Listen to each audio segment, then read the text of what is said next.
Bye adik-adik. Bertemu kita lagi bersama Kakak Izzati pada siri Bestnya Nak Lukis Apa Hari Ni. Hari ni Akak nak ajar adik-adik cara untuk melukis mentadak. Comel tak?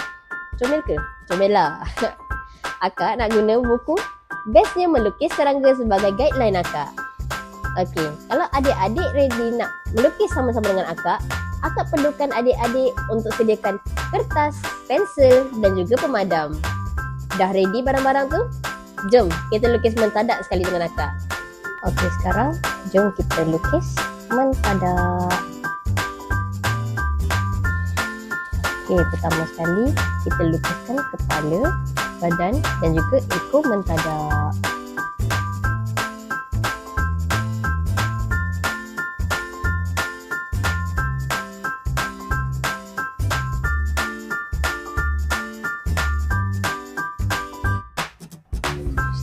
Dia punya ekor dia.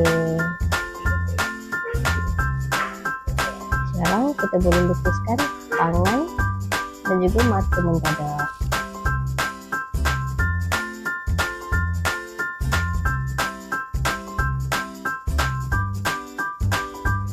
Buat lakaran dulu. Baru kita buatkan tangan dia tajam.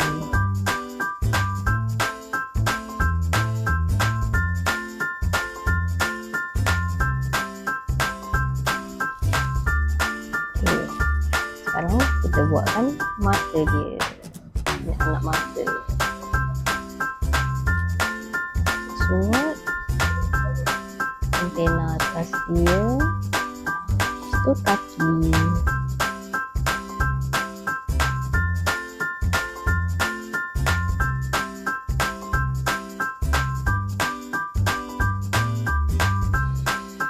Sekarang kakak nak padam lakaran-lakaran belah luar-luar ni.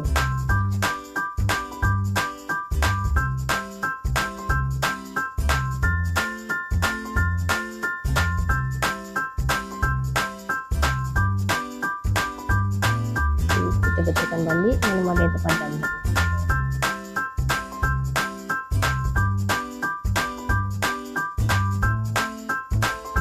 Okey, siap mentadak kita. Jom kita mewarna.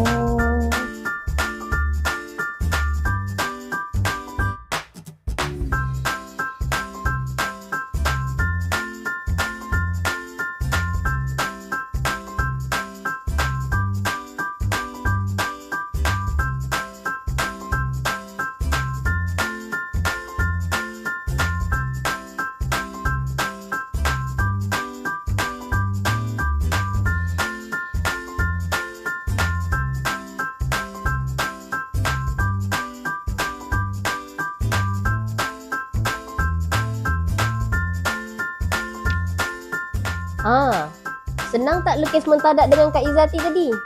Senang je kan? Kalau adik-adik suka video-video tutorial melukis macam ni lagi, jangan lupa untuk like, share dan juga subscribe.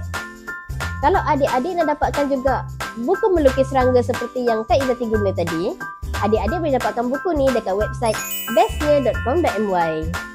Moga kita jumpa lagi dekat episod seterusnya. Bye adik-adik!